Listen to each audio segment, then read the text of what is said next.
welcome back to my channel. Today's video is going to be a Q&A, and I have all the questions written down in my little notebook here, and I'm going to go through them.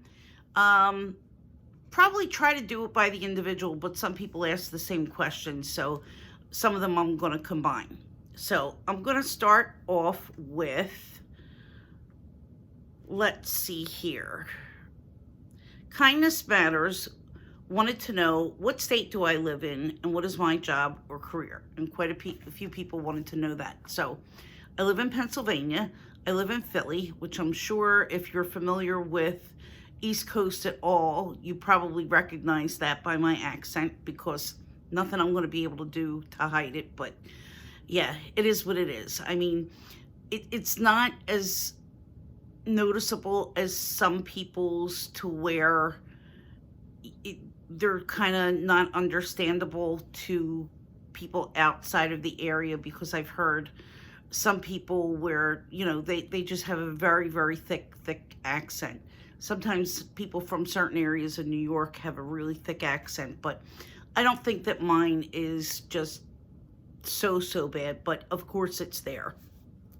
So what is my job or career? So I'm not going to say exactly where I work, but I will say I have been with the same place for 27 and a half years almost.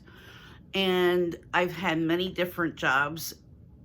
And my current position now is, let's just say, contract analyst. I work in the finance department and I process contracts for a particular employer. So I'm going to just leave it at that, because I'd rather not get into too many personal details, but that's essentially my job. No, I don't work for a Fortune 500 company. I work for a public agency, and, you know, I'm not a millionaire. I'm not making hundreds of thousands of dollars a year, but for a single person, I have a nice income. So that's that. Andrea W. also wanted to know, what type of work do you do? And I just answered that. Tell us about your family. So, I don't have any family. I have no children. I've never been married. And I have no relatives. My parents both passed away. And I don't have any living that I know of, aunts, uncles, or cousins. My biological father's side, I haven't seen since I was 5 years old. My biological father was the very definition of an SOB. He was abusive toward my mom. He was not really there for me at all. He used to go on these hunting trips. I have no idea where he used to go, but I remember him bringing back dead rabbits and dead pheasants. I know that he rode a motorcycle and he rode with some other people. I don't think that they were the most savory people in the world, and I think that they were involved in some stuff that I don't even want to get into. But he was a horrible human being. I mean, there's nothing else to say.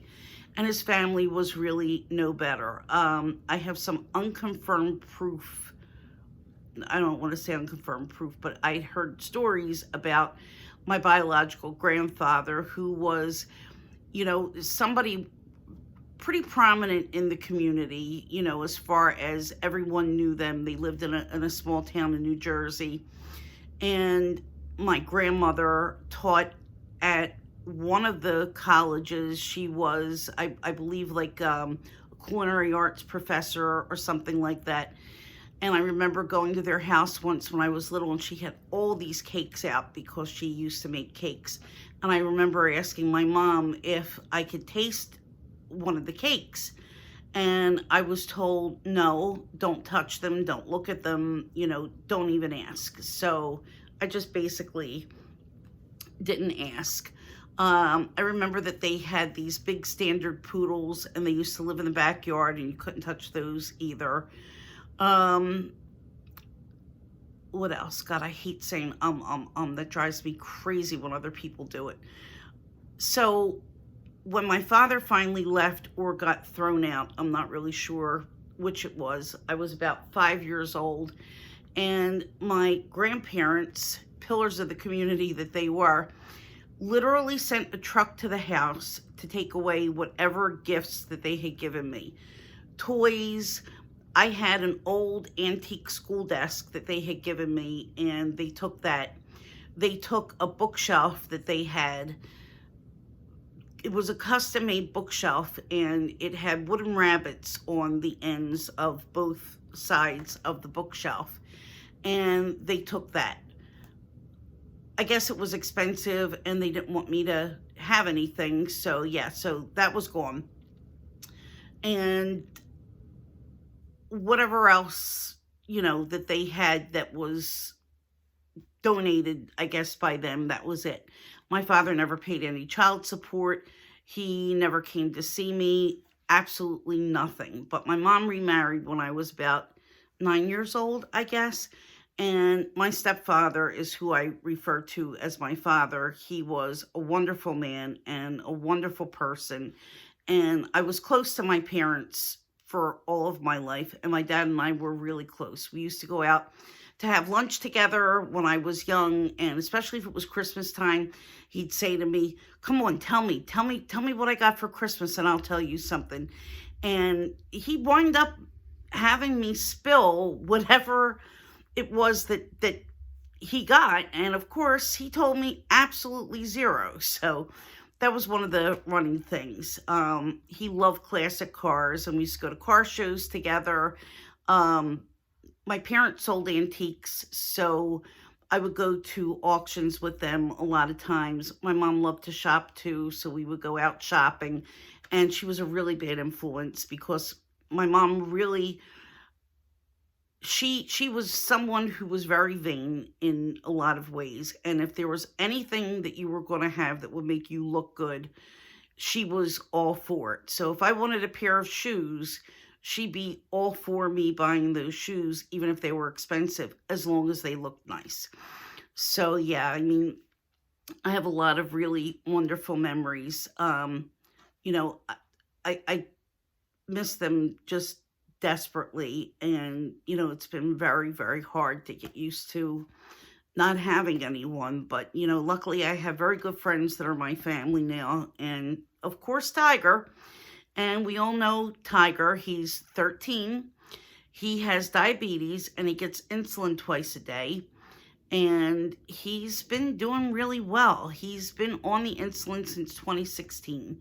And he knows when it's time for his shot. He comes over to me. He doesn't even bat an eye. In the beginning, it was a completely different story because I would literally have to hunt him down. He'd have to be pulled out of furniture. I mean, it was just a mess. But he eventually got very used to it. Now he basically asks for his medicine. He jumps to me and, he lets me know that it's time. And thank God he's been doing okay. He still loves to play with his toys, even though he's, getting to be a little bit older, which I hate to acknowledge that my child is growing up, but he is. And he's with me day and night. I mean, I just love him to pieces. So that's that about my family. So I'm going to back up a minute. Kindness Matters also wanted to know what is my all-time favorite handbag and why. I'm going to have to go with the Louis Vuitton Speedy 25 because it's a classic bag. It's a classic shape bag. It is iconic for the brand. It's an extremely comfortable bag to carry. It holds a lot. And I think that it's something that really should be a staple in every luxury lover's collection. And Andrea W. also wanted to know, do I enjoy home design and interior decor? Yes, yes, yes. Excuse me. You can see in some of my other videos, I have a little Tiffany theme in my bedroom. There's various pictures of places inside my house on my Instagram, but I'm going to do a separate video and show some of the things that I have in my house decor-wise. I have a collection of antique jadeite plates, and they're the green plates that are from, I guess, 1940s, and they were giveaways, and they got very, very popular maybe about 15 years ago. No, maybe even 20 years ago or so. People really started to collect them again, and they're not as expensive now as what they used to be, but they're still, for something that you could buy for 10 cents, a plate that's $20 now is, a pretty massive markup. And there's some pieces that are worth a whole lot more, but I'll do a separate video with some home decor things. But I do love antiques, and I love modern things too. So it really depends on the mood. And I think that now I'm kind of blending things a little bit more, because I don't like everything to be all one thing. My living room is more traditional, and my den, which is to the right of me, is much more contemporary and modern. And, within the living room, I've tried to incorporate some other contemporary pieces just to kind of freshen things up a little bit, because I think if you go too traditional, it can be a little bit heavy-handed. One of the things that I want to do this year, I'm hoping that I could get somebody to do it, because I know I can't do it myself. I have 2 spots in the living room that I want to have wallpapered, that are small spots. You wouldn't be able to see much of the paper, but I have a couple of designs picked out that I'd like to do, and I really think that it would kind of give it just a little bit of interest and a little bit of sprucing up. The sofa that I'm sitting on now is not new. I would love to get it covered or do something with it, but it's like new, because the only time it's ever been sat in is when I do these videos, because I spend all of my time in the den, and that's where everybody else spends time as well. So basically all the living room furniture is just unused and here for filling in the spaces and decor. Okay, so I'm going to move along, and let's see. Carol had asked about my dad. What was he like? I basically covered that he was one of the most generous people. He would basically give you the shirt off your back if you needed it. And I guess because of the experiences I had when I was younger, I never asked my parents for anything. I never expected to get anything from them. I never would say, can you buy me something? Unless, if I really needed money for something, I would ask, could you give me $5 for a sandwich or whatever, when I was younger and wanted to go out somewhere. But I never asked for anything. And, it was just kind of,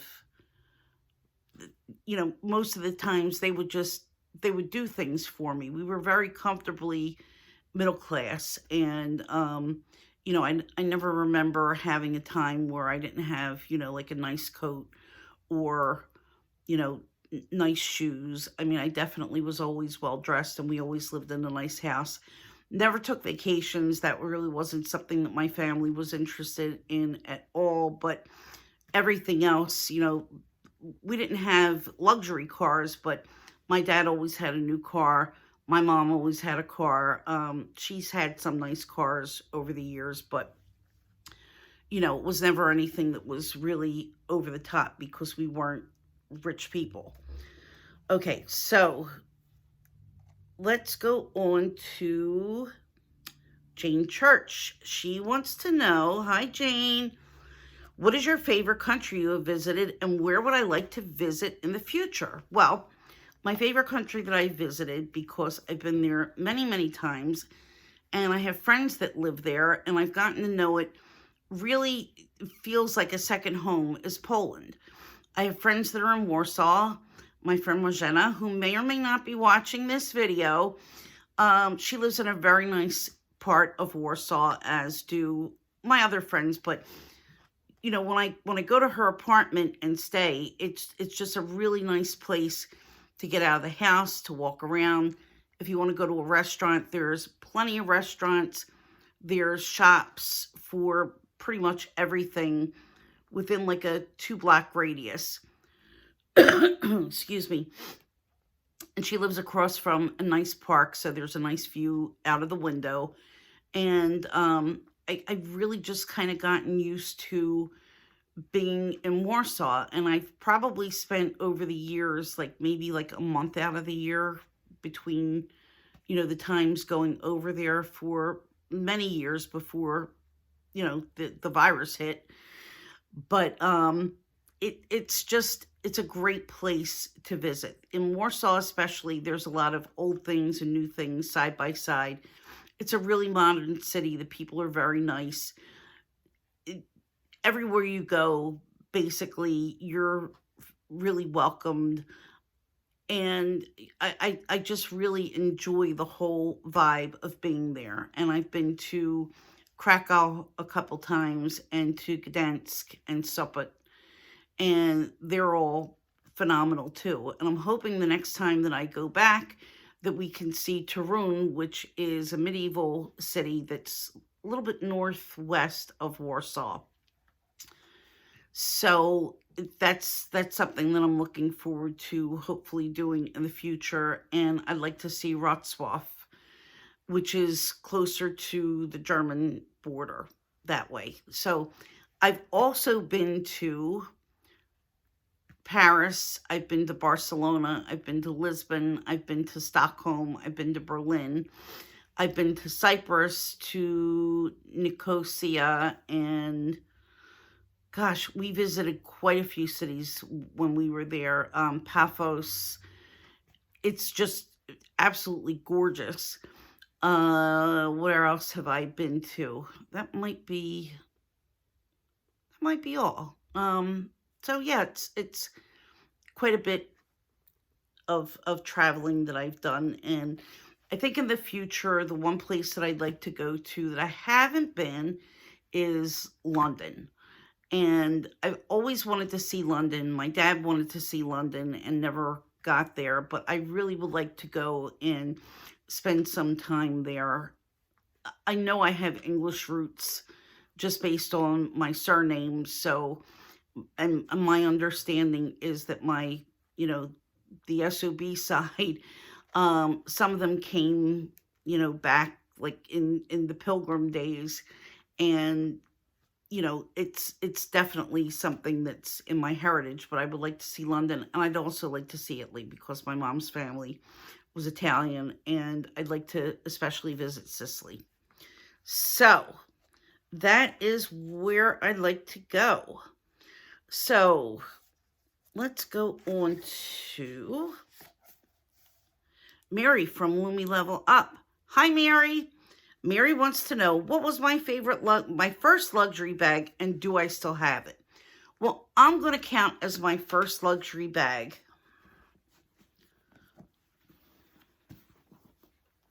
my Coach. I forget what this is called. Classic flap Coach. I don't know. Do a little Autumn Beckman spin while I'm here. I have like a huge heavy wallet that's here. I have not carried this bag probably since about 2005. It's still in my closet, and it's actually still in awesome condition, even though I use this bag every day. Oh, I'm going to take this somewhere to get refurbished. Actually, the piping is split right here, which I did not notice, but otherwise, it's in really good condition, and I love this bag. And I'm going to tell you, I got this from QVC. It was, I think, $19.97, and it was $198, which I thought was just astronomical at the time. And I mean, the leather, this is the original Coach vintage leather. It's just amazing. And you have some pockets. There's a pocket here in the front, and there's a big pocket here, and it's just an incredible bag. You have the adjustable shoulder strap. Maybe this is the classic shoulder bag, I don't know, but yeah, so that was my first luxury bag. But after that, I bought my Louis Vuitton Speedy, and my Speedy is, there's a video of it. I bought that in 2003, 2002. I keep forgetting. I think it might have been 2002. But at any rate, that was my first bag. And yes, I still have it. But really, if you want to kind of go back even further, when I was about 13 years old, 12 years old, the sports sack handbags were really popular. And the school that I went to Catholic school, and a lot of girls had gotten the large sport sack totes to wear as school bags. And they were like the cat's meow at the time, at least for my generation, in grade school. And I remember getting one of those at Macy's. And at the time, for what it was, they were a little bit on the expensive side. I mean, they weren't as much as buying an LV bag, but they were not cheap, cheap. So yeah, I remember at the time getting that. But I guess I always was into, you know, I'd look and I'd see people with a bag and I'd say, geez, that's really pretty. I remember seeing people with LV bags back, when I was younger, and they would be just in beautiful condition. They always had like this gorgeous golden patina. And I'd say, oh, when I get older, I really would like to have one of those. They just look so ritzy. So yeah, I've always had my eye out for that. So that was actually a question that Yoda had. Hi, Yoda. Have I always been into designer bags? If not, when did my love of designer bags start? So that was basically it. But I'm even going to go back a little bit further. And I remember when I was in grade school, and this would have been in the 70s, there were kids that had these school bags. And they were, the very loud, oh, excuse me, there's a fuzz that got stuck to, maybe it came from my scarf. Anyway, they were these school bags, and they had these really wild 70s color flowers, and they were trimmed in what looked like leather in bright colors that matched the bag. And I remember seeing those, and I remember wanting one so, so, so bad. And I remember that I just kind of looked at it and thought, this must feel so nice to touch, and those handles must be so nice and soft. And I think that I had like the most generic school bag that there was, and probably I had whatever my mom could afford at the time. But I remember looking at those bags and I just craved it. I wanted one so badly. But of course, I never got one, and I just had to keep that envy. So yeah, so it goes way back. The love is deep, Yoda. So that's where it came from. Caleb Snell wants to know what got me interested in luxury goods. And I'd have to say that little bag kind of got me interested in luxury goods. But my real love of luxury goods in general started after I bought the Coach bag. And my friend Diana lived in New York City, and she worked for Jones, New York. And she started buying Prada and Gucci. And when I go up to her house to visit, we'd stop in a lot of these places in New York. And, I didn't know what Prada was, but I did shortly afterwards. And, before I even had the Louis Vuitton bag, I had a Prima Class bag, which is the bag with all the maps. Excuse me. I had quite a few other small leather goods, and I had, just bits and pieces of different things. And I don't know, I just kind of like had an eye for it. It was something that really drew me in. I just loved the elegant look. I loved the way the boutiques were set up. And once I got my LV, there was like no stopping me. My first Louis Vuitton, when I got my Speedy, I remember afterwards just being completely, completely hooked. And fortunately, shopping was a different game then, because I wasn't making that much money, but it wasn't as expensive either. So I'd be able to buy something every once in a while and get a pretty decent collection. But, I like designer things, designer things from when I was back in grade school. I remember kids in my class at school, at the time, designer jeans and designer things were really popular, but I remember kids having like Ralph Lauren makeup. Yes, Ralph Lauren did have makeup at the time. And wearing things from Polo and Gloria Vanderbilt. And I remember, owning things from Gloria Vanderbilt, Sassoon jeans. And at the time, it just was kind of everywhere. So I just took it and rolled with it. So Caleb also wants to know my ultimate Holy Grail handbag. My ultimate Holy Grail handbag would have to be a Chanel Classic flap in the Tiffany blue and medium large size with silver hardware. That's my ultimate. I doubt that I'll ever get one. I know that they're almost impossible to get, and the price point would be way more than I'd be willing to pay. But yeah, I mean, if a handbag fell from the sky right now to grant my most wild wish, that would be it. All right, so I'm going to go back and forth a little bit more, make sure that I cover everything. Let's see. Ash Elux wants to know, how's your no-buy going? Well, it's March, and I'm going to do a video on that, but let's say up until the last 2 days in February, it was going kind of smooth sailing, but I'll get into details with that in my next video. And Tanya from Bits and Bags, hi Tanya, wants to know, what triggers you about our luxury community? Okay, what upsets or triggers you about our luxury YouTube community? Well, let's see. I get really annoyed when I see YouTubers repeatedly unboxing things and then you never see that item ever again, and they never say that they've returned it or what they did with it. And it's not like there's an obligation to it, but if you want to just unbox things for your channel, good for you, but kind of be honest about it and not make like, oh, I got this fabulous bag and here it is, let's go over everything, and then the next thing you know, that bag is gone.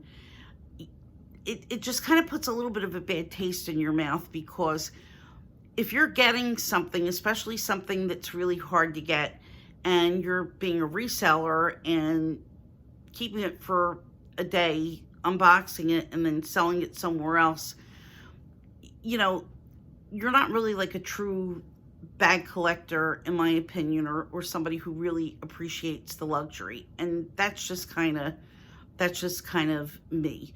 One of the other things that kind of triggers me is people that are extremely nitpicky about every little thing that they see. You buy shoes, the leather creased. Like, leather is going to crease, let's be honest. Or, they bought this bag and the leather's starting to, the Louis Vuitton, the leather is starting to patina. It can't patina. Yes, it's going to patina, and it's supposed to patina. So those kind of things just drive me absolutely batty. They're luxury goods. They're meant to be luxurious, but they're not made of titanium steel. They're only going to last as far as you take care of them. And something like a shoe, it's going to break in and it's going to soften and the appearance is going to change. So when it happens, don't be so shocked that it happened, because it's going to happen. Also, kind of going over each and every possible little stitch, or buying something that's pre-loved and, expecting that everything on it is going to be extremely perfect, unless it, of course, if it says that it's brand new. And I'm not saying that you shouldn't complain if there's a flaw, but I mean just being exceptionally nitpicky. There'll be like the tiniest little thing that's on it.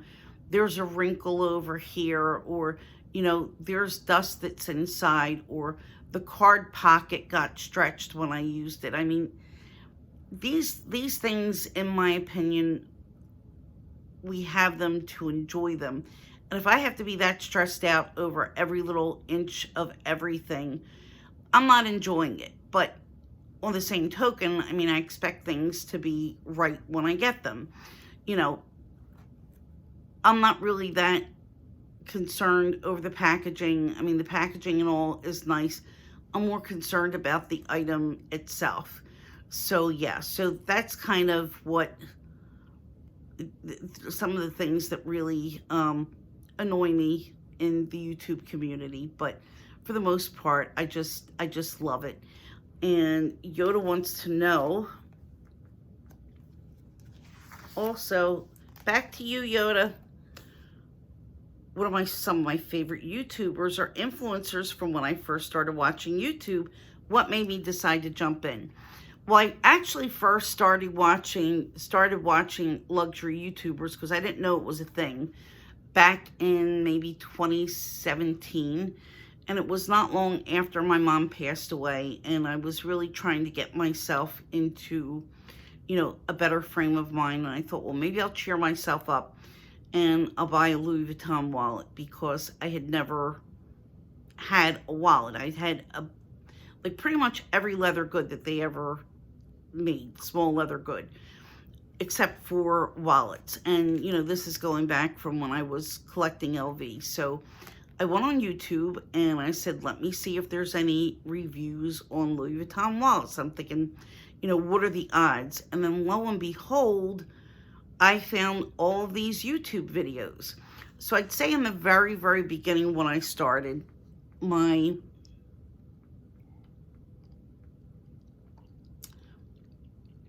this is the new Coke Starlight. So my favorite influencers are who I watched in the very beginning. LV Coffee Lover. I loved her channel. Still love her channel. She does really good bag reviews. She's very down to earth and relatable. Many Minks for All, because she had a lot of knowledge about LV and she had a lot of current styles, and, you know, was collecting for quite a while, and she had a lot of good information on the styles that were currently out. And Autumn Beckman. I think Autumn had first started her channel about the time that I started to watch YouTube. And there were a couple of other new people that I started to watch back then. Life Plasty, Grace and her handbag, and Grace and Life Plasty just came back, but Grace hasn't made a video in forever, but she had a really nice channel. Will McCason, Will was new at the time, and these were all people that, you know, were very relatable to me, were just normal folks, and they just had a real love and passion for luxury bags and luxury goods in general. So it just, you know, it was a pleasure to listen to them, because I knew that they were not, you know, just going to be an endless cycle of unboxings and reveals and, you know, never a review. They usually had a good variety of different brands, and they seemed very genuine in loving the items that they showed. And that's something that still sticks with me. So as for today, of course, Yoda, I love you and Winnie and Devin and Gwenny and the whole gaudy gang, naturally. But Agent Bag Reviews, Julie, she's just fantastic. Ash, it looks... Cindy Sweetlove for LV. They're folks that I know now. Debbie's Dilemmas. Let's see. Gosh, so many people who I watch on the regular. Jill Maurer also was one of the people that I watched in the beginning, and I really liked Jill's style. But what made me decide to jump in? Well, I really kind of just got tired after a while of having things, taking them home, and I'm the only one that I get to celebrate with. So that was a big thing for me. And I kind of felt like I have been into this for such a long time, and I love to talk to people in the comments. I love to talk in general, and I especially love to talk about this stuff, but I really thought that I had like a pretty broad range of time that I had started to do this, and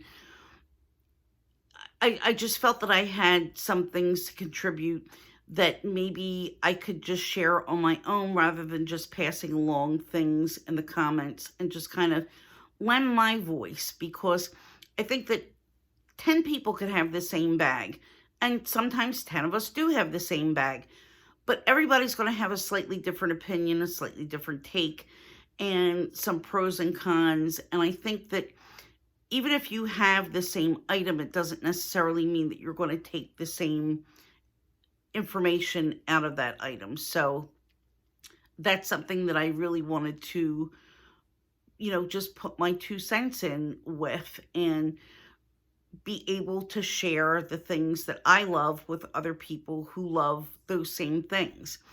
So yeah, and I mean, I like to be a little bit silly sometimes. I'm not, a very serious, straightforward person all the time. I like to laugh and have fun. I think that these things are fun. It's handbags, and it's a good outlet for sharing with people. Oh, and I wanted to also mention Lady B. Lady B's also somebody that I watched at the beginning, and I love her channel as well. Something just made me think of Lady B. I don't remember. Oh, she had her Sommer. She had a Sommer 30, and I had one at the time too. And I remember watching her video and thinking, she showed me some things about that bag that I really hadn't known, and how she used it. And it was really helpful to me. And I'm thinking that even if I have something that a whole lot of other people don't have, just putting the information out there, if someone also wants to find out, is going to be really helpful for them. So yeah, so that was just how I basically decided to start. I just kind of got tired of being here by myself, taking things out of the box and deciding what bag to wear and doing all that on my own. So that's it. So I'm going to throw in a couple of answers myself. Let me make sure. Oh, Caleb said, what made me decide to start a YouTube? I answered that. And Yoda wanted to know too, what made me decide to jump in. So I think I basically covered everything, and this is going to be a really long video that people are going to skip through a lot of parts of, I am sure. So, I wanted to put in a little bit more information. So, of course, I love jewelry, and I love collecting costume jewelry that's nice, but doesn't have to be designer. I also have some antique jewelry, like bakelite jewelry, and pieces that are really no name. If you're interested in any of those things, please let me know. I collect dolls. I haven't been collecting for a while, but I have a pretty good collection of Madame Alexander and vintage Barbie. So I love that too. And I have, various antiques, mostly houseware types of things, decor pieces. So I like that. I like art. I like movies. And I just like having a good time. I like, more than anything else, just hanging with my friends on YouTube, in real life, going out to a nice dinner, maybe taking a walk somewhere, going to the shore in the summertime. And it doesn't take that much to make me happy. Despite all these luxury things, it just doesn't take a lot to make me happy. I'm basically a pretty simple person. So there you have it. Thanks if you've been watching and you've hung in all this time. If you like this video, give me a thumbs up. Hit the subscribe button. I would love to eventually make it to 500 subscribers so that I could actually tag people in my videos. But, we'll see. However long it takes to get there, it is what it is. But I'm sure one day it will happen. And as always, it was nice to talk to everyone, and I hope that watching the video was a nice little break from other things that are happening in the world, and hopefully you got a good laugh if nothing else. Thanks, everybody. Bye-bye.